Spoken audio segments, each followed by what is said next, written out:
सांगली जिल्ह्यामध्ये सार्वत्रिक जिल्हा परिषद निवडणूक व त्याचबरोबर पंचायत समितीच्या निवडणुका संबंध राज्यभरामध्ये होत आहेत आणि त्या निमित्ताने तासगाव असेल, कवटेमंका तालुका असेल, हा मोठा मतदारसंघ आहे। साधारण 10 जिल्हा परिषदेचे सदस्य या मतदारसंघातून निवडून येतात। तासगाव पंचायत समिती व कवटेमंका पंचायत समिती अशा 2 महत्त्वाच्या पंचायत समिती या मतदारसंघामध्ये आहेत आणि अनेक जुनी जाणती माणसं या दोन्ही पंचायत समितींच्या माध्यमातून घडलेले आहेत, जिल्हा परिषदेच्या माध्यमातून घडलेले आहेत, तालुक्यामध्ये संविधानिक कामाच्या माध्यमातून एक मोठं काम उभा करण्याचा मानस असलेली माणसं या तालुक्यातून घडलेली आहेत। मग त्यामध्ये विस पागे साहेब असतील, आर आबा असतील, वसंतदादांचं आणि यशवंतराव चव्हाण साहेबांचं मार्गदर्शन असलेला हा तालुका या तालुक्यातली पिढी आहे आणि आज या सगळ्या विचारांच्या नेतृत्वामध्ये आपण या निवडणुकीला सामोरं जात असताना आपल्या मतदारसंघातील जिल्हा परिषदेचे सदस्य आणि पंचायत समितीचे सदस्य यांचा एक वेगळा जाहीरनामा असला पाहिजे असं आम्हाला सर्वांनाच वाटलं, पार्लमेंटरी कमिटीला वाटलं आणि त्या माध्यमातून उद्याच्या जिल्हा परिषद सदस्य असेल किंवा उद्याचा पंचायत समितीचा सदस्य असेल यांच्या माध्यमातून भरीव काम या तालुक्यामध्ये झालं पाहिजे ही भावना आमच्या सर्वांची होती। गेली अनेक वर्ष स्थानिक स्वराज्याच्या निवडणुका झाल्या नसल्यामुळं आणि प्रदीर्घ काळ प्रशासक असल्यामुळे ग्रामीण भागातली अनेक कामं ही प्रलंबित होती आणि येत्या काळामध्ये लोकप्रतिनिधी मिळणार असल्यामुळे या प्रलंबित कामांना गती मिळेल अशी आशा ठेवून आम्ही हा जाहीरनामा बनवलेला आहे। या जाहीरनामाच्या माध्यमातून तासगाव आणि कवटेमंका तालुक्यातल्या सर्वसामान्य माणसाला न्याय देण्याची भूमिका आमच्या सर्वांची राहील। या जाहीरनाम्याच्या माध्यमातून सरकारी योजना असतील किंवा विविध कामं असतील ही समाजाच्या शेवटच्या घटकापर्यंत पोहोचवण्यासाठी आम्ही प्रयत्न करू अशा पद्धतीचा जाहीरनामा सर्वानुमते चर्चा करून आम्ही हा वचननामा तयार केलेला आहे। आज नेताजी सुभाषचंद्र बोस यांची जयंती आहे। मी या मतदारसंघाच्या वतीने त्यांच्या स्मृतींना अभिवादन करतो, भावपूर्ण श्रद्धांजली अर्पित करतो आणि आज वसंत पंचमी आहे। खरं तर यशवंत आणि वसंताच्या या भूमीमध्ये आज वसंत पंचमीच्या निमित्ताने ज्या दिवशी सरस्वतीची पूजा केली जाते अशा सुवर्ण युगाच्या दिवशी आपण आजचा आपला पक्षाचा आणि महाविकास आघाडीचा वचननामा जाहीर करतोय। आज त्याचबरोबर स्वामी रामानंद भारती, त्याचबरोबर स्वर्गीय बाबासाहेब पाटील, स्वर्गीय दिनकर आबा असे अनेक माणसं या तालुक्यातून घडलेली आहेत। त्यांना त्यांच्या स्मृतींना सुद्धा आम्ही अभिवादन करतो आणि या वचननाम्याची सुरुवात खरं तर आज या वसंत पंचमीच्या दिवशी आपण करू। सावित्रीबाई फुले, महात्मा फुलेंच्या शिक्षणाच्या संदर्भातील विचारांना आपण प्राधान्य देत वचननाम्यातील पहिली भूमिका ही शिक्षण व युवक सक्षमीकरण याबाबतची आमची आहे। यामध्ये जिल्हा परिषदेच्या सर्व शाळांचे डिजिटलायझेशन करण्याची भूमिका येत्या काळामध्ये पंचायत समितीच्या आणि जिल्हा परिषद सदस्यांची असेल। गेल्या वर्षभरामध्ये आम्ही साधारण काम करत असताना प्रत्येक वर्ग हा डिजिटल केला पाहिजे। अनेक शाळा डिजिटल करत असताना 10 वर्ग असले तर 3 शाळा डिजिटल केल्या तर पलटून त्याच वर्गामध्ये डिजिटल असलेल्या वर्गामध्ये विद्यार्थ्यांना आणलं जायचं, शिकवलं जायचं अशी परिस्थिती होती। पण त्या परिस्थितीमध्ये बदल आणत प्रत्येक वर्ग डिजिटल झाला पाहिजे या उद्देशाने आम्ही काम करतोय आणि त्या माध्यमातून गेल्या वर्षभरामध्ये साधारण मतदारसंघातील 17 शाळा आणि 17 शाळांमध्ये साधारण 60 खोल्या या डिजिटल झालेल्या आहेत. येत्या मार्चमध्ये सुद्धा CSRच्या माध्यमातून साधारण 100 खोल्या आपल्या मतदारसंघामध्ये डिजिटल होत आहेत. आणि पंचायत समिती असेल किंवा जिल्हा परिषदेचा फंड असेल, या माध्यमातून सुद्धा शाळा डिजिटल करण्याचा मानस आमच्या सर्वांचा आहे. त्यामुळे आज वसंत पंचमीच्या निमित्ताने ज्यावेळेस आम्ही हा जाहीरनामा घोषित करतोय, प्रसिद्ध करतोय, त्यावेळेस सरस्वती मातेची पूजा करत असताना शिक्षणाला प्राधान्य आम्ही सातत्याने दिलेलं आहे. विद्यार्थ्यांसाठी मोफत स्पर्धा परीक्षा मार्गदर्शन, गावागावात अभ्यासिका व वाचनालय. आज ग्रामीण भागामध्ये तरुणांची वाचनालय मिळावं ही मागणी प्रामुख्यानं आहे. आमदार म्हणून काम करत असताना निधीच्या माध्यमातून ज्यावेळेस आम्ही निधी वेगवेगळ्या पद्धतीनं आणतो, त्याला लिमिटेशन आम्हाला जाणवतात. त्यामुळे पंचायत समिती आणि जिल्हा परिषदेच्या माध्यमातून चांगले उमेदवार आपल्या विचारांचे निवडून आले तर आज हे वाचनालय प्रत्येक गावामध्ये देण्याचा मानस आपला आहे. खेळ मैदान, व्यायामशाळा, कुस्ती आखाडे या माध्यमातून सुद्धा विद्यार्थ्यांचं क्रीडा कौशल्य पुढे आलं पाहिजे, यासाठी आमचा प्रयत्न आहे. आणि कौशल्य विकास व रोजगार प्रशिक्षण केंद्र, खरं तर टाटाच्या माध्यमातून स्किल डेव्हलपमेंट सेंटर हे आपण आपल्या मतदारसंघामध्ये प्रपोज केलेलं आहे. साधारण संपूर्ण राज्यामध्ये 5 CIT सेंटर टाटा चालू करते. त्यातलं CIIT सेंटर एक तासगावला मिळावं आणि आमच्या तालुक्याला मिळावी ही भूमिका आम्ही घेतली होती. साधारण तासगाव कवठेमंकाळ मतदारसंघासाठी एक CIIT सेंटर मंजूर होतंय आणि बेळगाव असेल, कोल्हापूर असेल, सोलापूर असेल आणि सांगली असेल, या 4 ते 5 जिल्ह्यांचं सेंटर हे CIIT सेंटर होईल अशा पद्धतीचा अहवाल आम्ही राज्य शासनाकडे दिलेला आहे आणि त्या बाबतीतचा निर्णय सुद्धा लवकरच होईल अशी आशा आम्हाला आहे. या माध्यमातून ग्रामीण भागातल्या विद्यार्थ्यांना कौशल्य विकास आधारित शिक्षण मिळालं पाहिजे ही भूमिका आम्ही ठेवलेली आहे. कारण फक्त पोर्शन्स वाईज शिकवलं गेलं तर भविष्य काळामध्ये जी पूर्तता विद्यार्थ्यांच्या माध्यमातून या कॉम्पिटिशनमध्ये पाहिजे ती होत नाहीये. त्यामुळे कौशल्य विकास आधारित शिक्षण देण्याचा प्रयत्न आमच्या सर्वांचा आहे. त्याचबरोबर दुसरा प्राधान्याचा क्रम आमचा शेती व शेतकरी केंद्रित विकास आहे. प्रत्येक गटात पाणी व्यवस्थापन व सिंचन सुधारणा यासाठी जलसंपदा विभागाला आम्ही जसं हाताला धरून काम करतोय, तसाच आमचा पंचायत समिती सदस्य असेल किंवा जिल्हा परिषदेचा सदस्य असेल, येत्या काळामध्ये आवर्तनं असतील किंवा पाणी व्यवस्थापन असेल, याच्याकडे बारकाईने लक्ष ठेवून शेतकऱ्यांना योग्य वेळी योग्य पाणी मिळेल या पद्धतीची आम्ही काळजी घेऊ. शेततळे असतील, सिमेंट बंधारे असतील आणि शेतरस्ते दुरुस्ती असतील, गेल्या अनेक वर्षांमध्ये शेततळ्यांची अनेक प्रकरणं प्रलंबित राहिलेली आहेत. ती सगळी प्रकरणं योग्य पद्धतीनं पाठपुरावा करून जास्तीत जास्त तासगाव आणि कवठेमंकाळ पंचायत समितीला कसे मिळतील हा सुद्धा प्रयत्न आम्ही सर्वजण करू. आणि आपल्या या भागामध्ये खरं तर शेततळ्यांचं मॉडेल हे आपल्या भागातून पुढं आलं. डोंगरसुनी गावामध्ये मोठ्या प्रमाणात त्यावेळेस अभ्यास दौरे झाले होते आणि शेततळ्यांच्या बाबतीत अभ्यास करून राज्य शासनाने स्कीम तयार केली.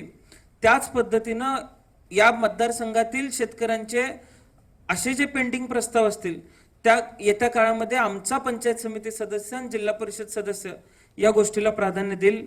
शेतकऱ्यांसाठी माती परीक्षण व पीक सल्ला केंद्र, बाजार समितीच्या माध्यमातून आपण एक नवं लॅब त्या ठिकाणी मंजूर करण्याचा प्रयत्न आमचा चालू आहे. साधारण तो मंजूरच होईल, शेवटच्या टप्प्यात ती प्रक्रिया आलेली आहे. त्यामुळं ग्रामीण भागामध्ये शेतकऱ्यांना आमचा जिल्हा परिषद सदस्य व पंचायत समिती सदस्य बाजार समितीशी शेतकऱ्यांना संलग्न करून माती परीक्षण करेल. सेंद्रिय शेती व नैसर्गिक शेतीसाठी प्रशिक्षण व अनुदान यासाठी जे पंचायत समितीला फंड्स अलॉट केले जातात प्रभावीपणे आम्ही हे निश्चितपणाने राबवू. पाणी पुरवठा व स्वच्छता हा आमचा तिसरा प्राधान्याचा क्रम आहे. यामध्ये प्रत्येक गावामध्ये 24 तास शुद्ध पिण्याचं पाण्याची योजना आल्या पाहिजेत. बऱ्याच गावांमध्ये नवीन ज्या योजना पाणी पुरवठ्याच्या शासनाच्या माध्यमातून केल्या गेल्या त्याची कामं अपूर्ण आहेत, तर ती अपूर्ण कामं पूर्ण व्हावीत यासाठी आम्ही प्रयत्न करू. जुन्या जलवाहिन्यांचे नूतनीकरण करू. प्रत्येक घरात नळाद्वारे पाणी सांडपाणी व निचरा व्यवस्थापनाचे नियोजन आणि गाव पातळीवरती स्वच्छता समित्या.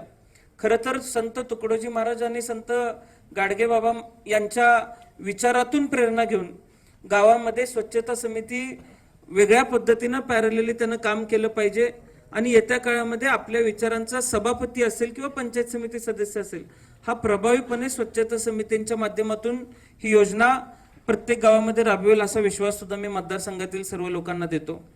त्याचबरोबर आरोग्य सेवा ग्रामीण भागात प्राथमिक आरोग्य केंद्र सुसज्ज करणे. अलीकडच्या काळामध्ये खुसगाव असेल, जरंडी असेल, खुसगावचा प्रस्ताव अगदी नेगेटिव्ह असताना सुद्धा आपण पॉझिटिव्ह करून मंत्रालयातून मंजूर करून घेतोय. जरंडीला PHC 7 कोटींची मंजूर झाली. कुंडलापूर सारख्या लहान गावात सुद्धा आपण PHC मंजूर केली. आज मतदारसंघातील सर्व PHCंचं सक्षमीकरण झालं पाहिजे यासाठी येत्या काळामध्ये जिल्हा परिषदेचा आमचा सदस्य आणि पंचायत समितीचे आमचे सदस्य काम करतील. त्याचबरोबर गर्भवती माता व बालकांसाठी विशेष आरोग्य तपासण्या, मोफत आरोग्य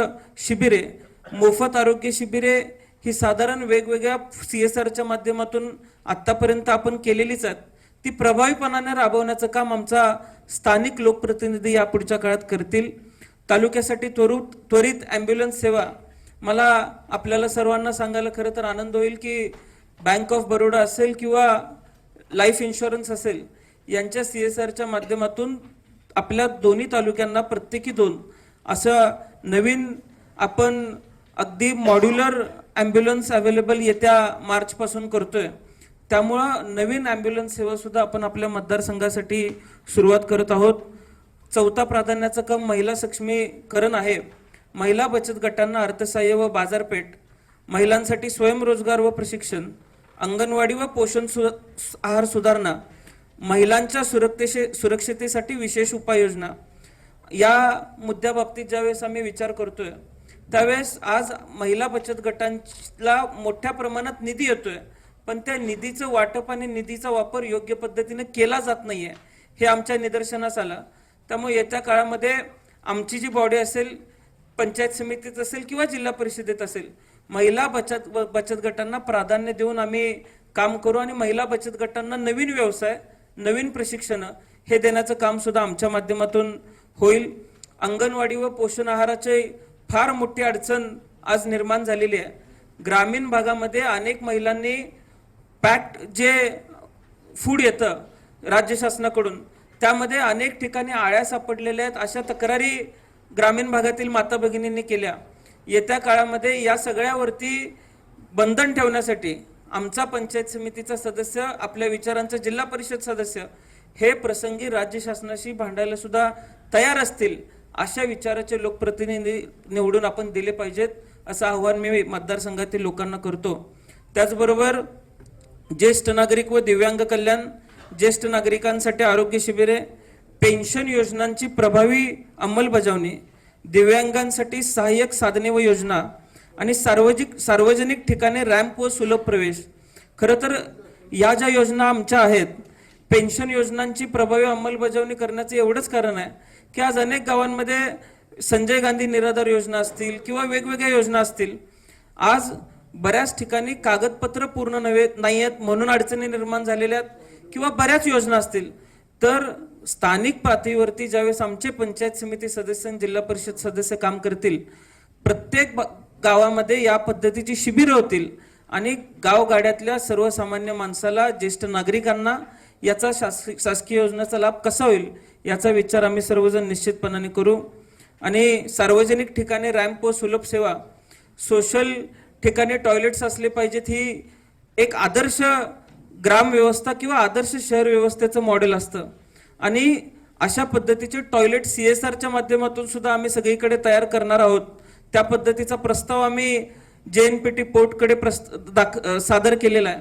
आणि त्याचबरोबर ग्रामीण भागामध्ये सुद्धा पंचायत समिती सदस्याच्या आणि जिल्हा परिषद सदस्याच्या निधीच्या माध्यमातून अशा पद्धतीने सुलभ शौचालय चालू करून ज्येष्ठ नागरिकांसाठी योग्य पद्धतीने तिथं रॅम्प असले पाहिजेत, योग्य पद्धतीची सेवा ज्येष्ठ नागरिकांना सार्वजनिक ठिकाणी असली पाहिजे अशा पद्धतीची सोय आपण करतोय. त्याचबरोबर सामाजिक न्याय व विशेष विकास, अनुसूचित जाती व जमाती व विशेष घटकांसाठी विशेष योजना, घरकुल योजनांची प्रभावी अंमलबजावणी आणि सर्व योजनांचा लाभ पारदर्शक व भेदभावमुक्त. पंचायत समिती सदस्य असतील किंवा जिल्हा परिषद सदस्य असतील, आज राज्य शासन आणि केंद्र शासन मोठमोठ्या घोषणा करते, पण ग्रामीण भागामध्ये घरकुल योजनांची फार मोठ्या प्रमाणात पहिला हप्ता आलेला आहे, दुसरा हप्ता येत नाहीये, दुसरा आलाय, तिसरा येत नाहीये, अशी तक्रारी आहेत. आपल्या विचारांचे पंचायत समिती सदस्य, जिल्हा परिषद सदस्य चांगल्या पद्धतीनं काम करतील आणि घरकुल योजना प्रभावीपणाने राबवण्यासाठी आम्ही सर्वजण प्रयत्नशील राहू, अशी आम्ही सर्वजण प्रयत्न करू.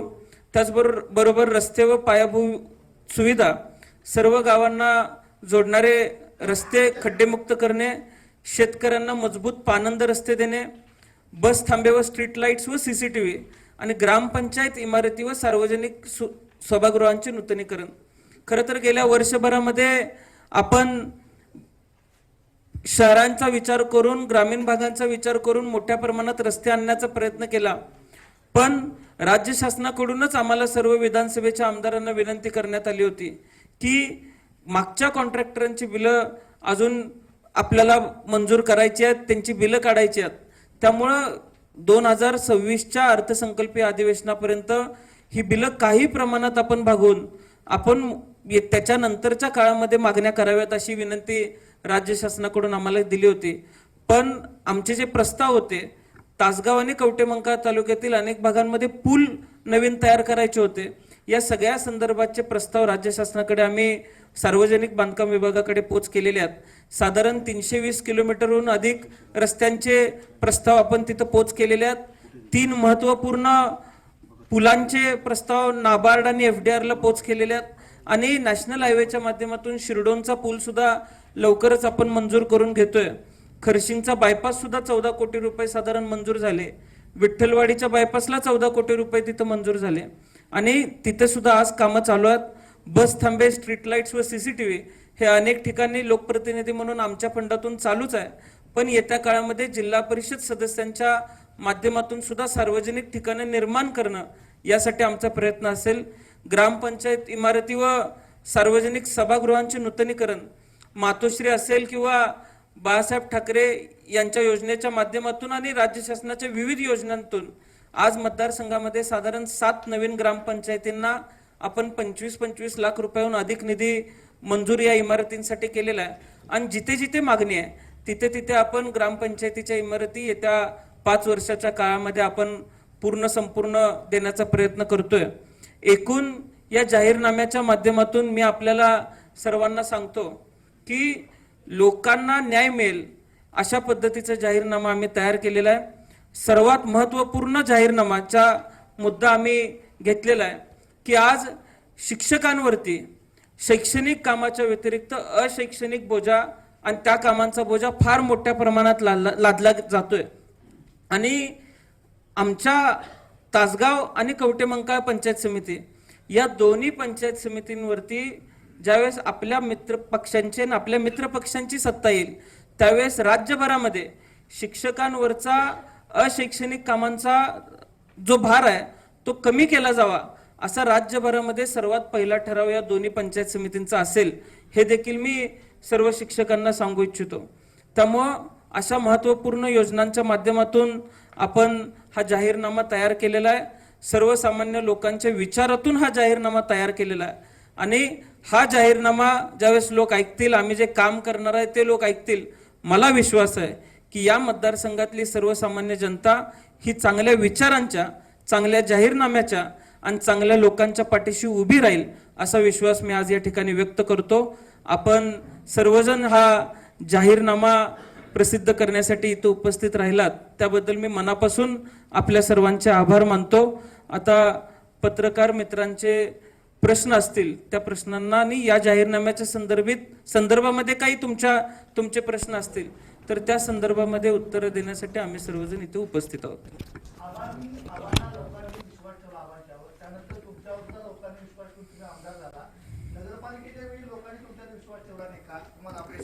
म्हणून तुम्ही ही टॅगलाईन काढले काय, ठेवलाचा विश्वास तर पूर्णच ठेवून बघावं. नगरपालिकेचा निकाल खरं तर हा अत्यंत आपला चांगला प्रश्न आमच्या समोर आला. नगरपालिकेच्या निवडणुकीच्या मध्ये ज्यावेळेस आम्ही मित्रपक्षांना घेऊन निवडणुकीमध्ये रिंगणात उतरलो, साधारण तासगाव शहराची पहिल्यापासून ठेवण ही राजकीय ठेवण ही वेगळ्या पद्धतीने होती. या निवडणुकीला सामोरं जात असताना यापूर्वी ज्यावेळेस आम्ही नगरपालिका निवडणूक लढवायचो त्यावेळेसच्या आकडे आणि आत्ताच्या आकडे यामध्ये फार मोठ्या प्रमाणात तफावत निर्माण झालेली आहे. बऱ्यापैकी आम्ही उमेदवार निवडताना उमेदवार आर्थिक सक्षम असला पाहिजे हा निकष कधीच लावला नव्हता. अत्यंत साध्या घरातले उमेदवार आम्ही उभे केले होते. म्हणजे आत्ता निवडून आलेले जर उमेदवार तासगाव तालुक्यातले, तासगाव शहरातले जर बघितले तर कोण शेती करतोय, कोण मसाला दुधाचा गाडा चालवतोय, कोण अजूनही काही काम करत नाही. वयाचा निकष नव्हता. 25-26 वर्षाची मुलं नगरसेवक झालेले आहेत आणि एक चांगली लोकांच्यासाठी काम करणारी लोक आम्ही लोकांच्या समोर देण्याचा प्रयत्न केला. आणि त्यामुळे आम्ही सर्वांनी एक निश्चय केलेला आहे की नगरपालिकेच्या निवडणुकीमध्ये त्यावेळेस आम्हाला बंडखोरीचा देखील थोडासा मोठ्या प्रमाणात फटका बसला. तासगाव शहरामध्ये 1491 मतं, बोगस मतं ही विधानसभेच्या वेळेस लावली गेली.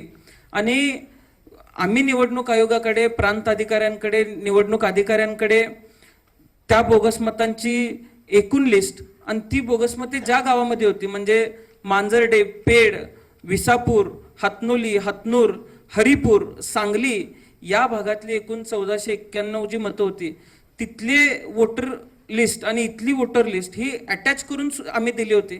पण निवडणूक आयोगाकडून हे मतदार काढण्याची ड्राईव्हच राबवली गेली नाही. त्यामुळं आम्ही ते मतदार काढू शकलो नाही. येत्या काळात ज्यावेळेस ती ड्राईव्ह राबवली जाईल त्यावेळेस हे 1491 मतं संपूर्णपणे काढून आम्ही तासगाव शहरातून काढून टाकू असं आम्ही ठरवलेलं आहे. आणि त्या पद्धतीनं आमची आखणी झालेली आहे.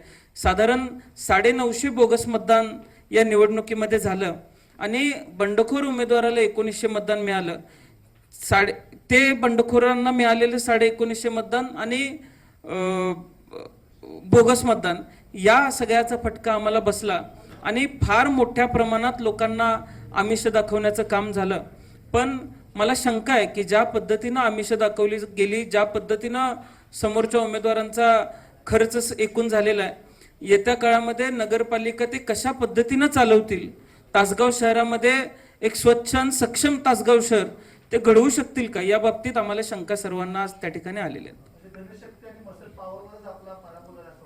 निश्चितपणाने बोगस मतदार असतील, पैसे असतील, याचा अमाप वापर या तासगाव शहराच्या निवडणुकीमध्ये लोकांनी बघितलेला आहे. अगदी लोकांच्या मधून त्या प्रतिक्रिया येत आहेत आणि अवघ्या एवढी सगळी बोगस मतं झालेली असताना अवघ्या 50 मताने निवडणूक जाणं म्हणजे आमच्या पॅनलला एकूण 11,200 मतं आहेत, त्यांच्या पॅनलला 10,400 मतं आहेत. पॅनल वाईज मतदान बघितलं तर पॅनलला आमच्या मतं जास्त आहेत. पण क्रॉस वोटिंगचा फटका नगराध्यक्ष पदाच्या सीटला बसला आणि त्याचबरोबर या एकूण बाकी धनशक्तीच्या वापराचा आमच्या नगराध्यक्ष पदाच्या उमेदवाराला फटका बसला. माझे पडलेले उमेदवार 4 मताने पडलेले आहेत, 8 मताने पडलेले आहेत, 12 मताने पडलेले आहेत आणि निवडून आलेला उमेदवार हा 100 आणि 150 मतांनी निवडून आलेला आहे. त्यामुळे लोकांचा कल तसा विचाराने आमच्याकडे होता. आम्ही निवडणूक जिंकण्यासाठी ज्या टॅक्टिक्स लागतात, मग बोगस मतदार वाढवणे, मग पैसे वाटणे, अशा टॅक्टिक्समध्ये कमी पडलो. त्यामुळे आमचा पराभव झाला. टीम वर्क म्हणून आम्ही चांगलं काम केलं आणि अगदी नवखे उमेदवार देऊन सुद्धा 7 दिवसामध्ये या तालुक्यात शहरातल्या लोकांनी 9,500 मतं माझ्या नगराध्यक्ष पदाच्या उमेदवाराला दिली आणि 11,200 मतं ही माझ्या पॅनलला दिलेली आहेत. त्यामुळे 50% मतं एकूण आमच्या पॅनलला पडली. असं असताना लोकांचा कल हा आमच्या बरोबर आहे. आम्ही पराभव स्वीकारलेला आहे. येत्या काळात शहरामध्ये सुद्धा, ग्रामीण भागामध्ये आम्ही ज्या पद्धतीने काम करू, कुठलाही अभिनिवेश न ठेवता आम्ही शहर सुद्धा सक्षम करण्याच्या दृष्टिकोनातून सत्ताधाऱ्यांपेक्षा अधिक गतीनं शहरामध्ये आम्ही काम करून दाखवू. आता यामध्ये ठेवलाच आहे विश्वास तर पूर्ण ठेवून बघा. खरं तर विधानसभेला अनेक कामांच्या अपेक्षा काम करायचं असेल तर आमदार म्हणजे ग्रामीण भागात एक म्हण आहे की वाढपी आपला असला पाहिजे. आज ज्यावेळेस मतदारसंघामध्ये काम सक्षमपणे करायचं असेल ज्या विश्वासाने विधानसभेला तुम्ही मला निवडून दिलंय, खरं तर अधिक प्रभावीपणाने काम करायचं असेल तर जसं मला निवडून दिलेलं आहे तसं आपल्या विचारांचा जिल्हा परिषदेचा सदस्य पाहिजे, आपल्या विचारांचा पंचायत समितीचा सदस्य पाहिजे आणि आपल्या विचाराचा सरपंच सुद्धा पाहिजे. तर ज्यावेळेस हे सगळे घटक आपल्या बरोबर असतील त्यावेळेस आपण अधिक प्रभावीपणाने काम करू शकू असं आम्हाला सर्वांना वाटतंय. आणि त्यामुळेच तुम्ही विधानसभेला विश्वास ठेवला असेल तर अधिक प्रभावीपणाने काम करायचं असेल तर तुम्ही माझ्याबरोबरचे सहकारी सुद्धा सक्षम निवडून द्यावेत. यासाठी ठेवलाच आहे विश्वास, तर पूर्ण ठेवून बघा. महाविकास आघाडी म्हणून तुम्ही एक नेते आहात. महाविकास आघाडी म्हणून जिल्ह्यामध्ये तुम्हाला गृहीत धरलं जाते का? नगरपालिका निवडणुकांमध्ये सुद्धा महाविकास आघाडीच्या नेत्यांनी मनापासून तासगावमध्ये प्रयत्न केले नाहीत. हा एक विषय आहे. महाविकास आघाडीच्या महत्वाच्या मोठ्या सभा सुद्धा काय झाल्या नाही. तुम्ही महाविकास आघाडीमध्ये आहात का आणि तुम्हाला गृहीत धरलं जाते का? मी महाविकास आघाडीमध्येच आहे आणि निवडणूक लढवताना आम्ही महाविकास आघाडी म्हणूनच लढवली.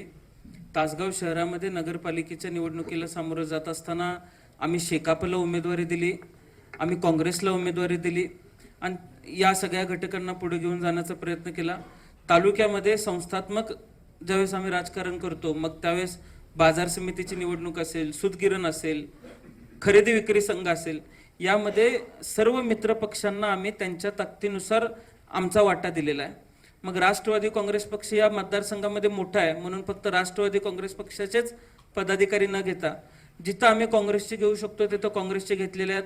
बाजार समितीमध्ये आम्ही शेकापला संधी दिलेली आहे. खरेदी विक्री संघामध्ये आम्ही मित्र पक्षांना घेतलेला आहे. शिवसेना उद्धव साहेबांचा पक्ष कार्यकर्ते पदाधिकारी ग्रामीण पातळीवरती असले तरी ग्रामीण भागामध्ये त्यांचे उपसरपंच आणि तालुक्याच्या विविध पातळीवरती त्यांना संधी हे देण्याचं काम आम्ही केलेलं आहे. त्यामुळे महाविकास आघाडी म्हणून सक्षमपणे आम्ही मतदारसंघामध्ये काम करतोय आणि महाविकास आघाडी म्हणूनच आम्ही पुढे जातोय. नेते ज्या पद्धतीनं नेत्यांनी लक्ष द्यायला पाहिजे तुमच्याकडे जिल्ह्यातल्या इतर महाविकास आघाडीचे इतर घटक पक्ष म्हणतो. आता व्यासपीठावर जी मंडळी बसलेली आहेत यांनी तालुक्याचा एक असा नेता घडवला ज्याने महाराष्ट्राला प्रदीर्घ काळ उपमुख्यमंत्री आणि गृहमंत्री दिलेला आहे. अशी लोक बरोबर असताना अधिक जास्त कोणी माझ्यावर लक्ष द्यावं असं एवढं बर्डन सहन करायची ताकद माझ्या खांद्यांची नाही आहे. त्यामुळं ही प्रमुख माणसं माझ्या बरोबर असली तर मतदारसंघातलं राजकारण आम्ही चांगल्या पद्धतीनं करू शकू.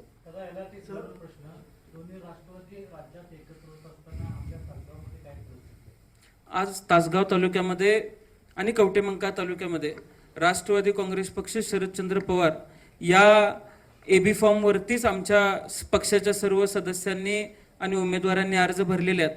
आता समोरचे जे अर्ज आहेत अशीही चर्चा झाली होती की तुतारी आणि घड्याळ एकत्र होत आहेत तर उद्या भविष्यामध्ये अडचण होईल अशा पद्धतीच्या वावड्या उठवल्या गेल्या. पण सर्वानुमते कार्यकर्त्यांना विश्वासात घेऊन, कारण विधानसभेला तुतारी विरुद्ध घड्याळ असं या मतदारसंघामधलं समीकरण होतं आणि कार्यकर्त्यांचं सर्वांचं मत असं होतं, पार्लमेंटरी कमिटीचं आमचं मत असं होतं की लोकांच्या मध्ये आपल्याविषयी गैरविश्वास निर्माण होऊ शकतो आणि त्या भावना लोकांच्या आम्ही आमच्या नेतृत्वाला कळवल्या आणि नेतृत्वानं आम्हाला तुतारी चिन्ह घेऊन लढवण्याचं स्वातंत्र्य दिलं आणि ते स्वातंत्र्याचं पालन त्यांनी जे स्वातंत्र्य आम्ही दिलेलं आहे या संधीचं सोनं आम्ही निश्चितपणे करू आणि जास्तीत जास्त तुतारीचे उमेदवार आम्ही निवडून आणू. आता सध्याच्या परिस्थितीला समोरच्या पार्टी करून नगरपालिका लढवत असताना त्यांनी घड्याळ चिन्ह स्वीकारलं नाही, पण सत्ताधारी पक्षासोबत आपण गेलं पाहिजे असं प्रत्येकाला वाटतं.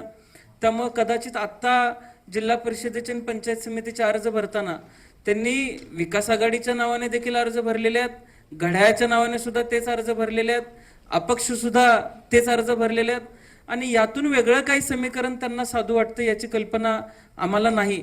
पण या निवडणुकीमध्ये प्रामुख्यानं लोकांपर्यंत जात असताना कुठली तरी कुणाची तरी रेष बारकी करून नाही, आपली रेष मोठी करून आपण लोकांपर्यंत जायचं आणि निवडणूक जिंकायची असं आम्ही सर्वांनी निश्चित केलेलं आहे. सहकारी पक्षांना काय जिल्हा परिषद पंचायत समिती जागा सोडणार आहे का तुम्ही? आमची सहकारी पक्षांबरोबर त्या संदर्भामध्ये चर्चा झाली. अनेक ठिकाणी ज्येष्ठ नेते आज पक्षातून उभे आहेत, अनेक ठिकाणी महाविकास आघाडी म्हणून मित्र पक्षांचे अर्ज आहेत, त्या संदर्भात अद्याप चर्चा चालू आहेत. आम्ही काही ठिकाणी कन्व्हिन्स करायचा प्रयत्न करतोय. 27 तारखेपर्यंत त्यावरती मार्ग निघाला तर योग्य पद्धतीचा निर्णय आपण घेऊ. पण आत्ता जे एबी फॉर्म दिलेले आहेत, कार्यकर्ते, पदाधिकारी आणि पक्षाचा उमेदवार हा तयारीला लागलेला आहे, अशा पद्धतीची स्थिती सध्याच्या घडीला आहे. एकूण तासगाव तालुक्यामध्ये 6 जिल्हा परिषद सदस्य आणि 12 पंचायत समिती सदस्य आणि कवटेमंका तालुक्यामध्ये 4 जिल्हा परिषद सदस्य व 8 पंचायत समिती सदस्य, जिल्हा परिषदेचे 4 आणि पंचायत समितीचे 8 अशा एकूण 10 झेडपी सदस्यांना आपण पक्षाचे एबी फॉर्म दिलेले आहेत. विकासाच्या मुद्द्यावर आपले उमेदवार निवडून येतील असं आपल्याला वाटतं का? मला निश्चितपणाने विश्वास आहे. मी एक गोष्ट आवर्जून तुम्हाला सांगू इच्छितो की या मतदारसंघातली लोक अत्यंत चांगल्या विचाराचे आहेत. या मतदारसंघातील लोक, या मतदारसंघातील जनता ही विकासाला प्राधान्य देणारी मंडळी आहेत.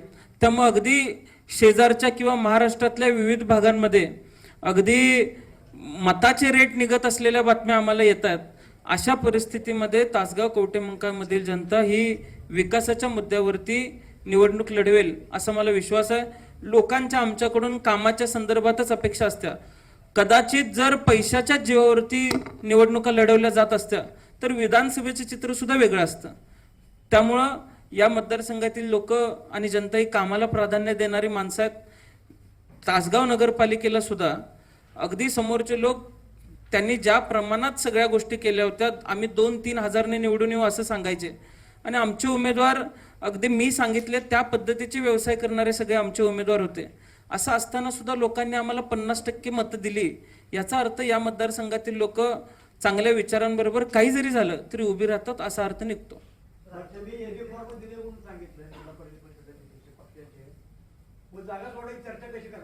नाही, जागा सोडायची चर्चा मित्रपक्ष म्हणून आम्ही करू शकतो. नाही, एबी फॉर्म आम्ही अशाच उमेदवाराला देतो ज्या उमेदवाराबरोबर आम्ही डायरेक्टली चर्चा करू शकतो, थोडंसं स्वतंत्र आम्ही ठेवू शकतो आणि त्या उमेदवाराला माघार घ्यायला लागली तर तो उमेदवार माघार घेऊ शकतो. अशाच उमेदवारांना विश्वासाचा आम्ही एबी फॉर्म देत असतो. त्यामुळं तशी काही चर्चा घडून आली तर आम्ही ते घडवून आणू. विचारांती आम्ही जागा सोडायचा निर्णय घेऊ, अन्यथा सर्व उमेदवार कामाला लागलेले आहेत. आता सध्या तरी तसं काही नियोजन नाहीये. प्रत्येक भागामध्ये निवडणुका लागलेल्या आहेत. सर्व भागांमध्ये नेते जातील, प्रचार करतील अशी अपेक्षा. मुळातच 27 ते 3 तारीख म्हणजे 3 तारखेची संध्याकाळ असा फार अल्प काळ या प्रचाराला दिलेला आहे. या मतदारसंघातील साधारण खानापूर, आटपाडीतले 2 पंचायत समिती गट माझ्याकडे तासगाव तालुक्यामध्ये विसापूर आणि मांजर्डे येतात. 140 गावं एकूण या 6-7 दिवसात आम्हाला संपवायचे आहेत. या 140 गावांमध्ये सभा घ्यायच्या आहेत, बैठका घ्यायच्या आहेत. अशा पद्धतीचं नियोजन आम्हाला आखायचं आहे. त्यामुळं आम्ही सर्वजणच लोकांपर्यंत कसं जाऊ याचं नियोजन आम्ही करतोय. अद्याप तरी कुठल्या मोठ्या किंवा बड्या नेत्याची सभा आम्ही घेतलेली नाहीये. माजी खासदारांकडून सातत्यानं तुम्हाला पोस्टर बॉईज असा उल्लेख केला जातो. नगरपालिका निवडणुकीच्या निकालानंतरही त्यांनी त्याची प्रतिक्रिया दिली की पोस्टर बॉईजचा आम्ही पंचनामा करतोय. नेमकं पोस्टर बॉईज हा आरोप का होतोय आपल्याला?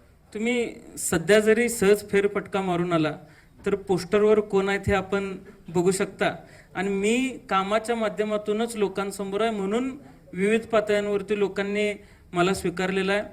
त्यामुळं ते काय म्हणतायत म्हणजे मी तुम्हाला अगदी मगाशीच सांगितलं की या निवडणुकीला सामोरं जात असताना मला कुणाची रेष छोटी करून नाही, आमची रेष मोठी करून मला ही निवडणूक जिंकायची आहे.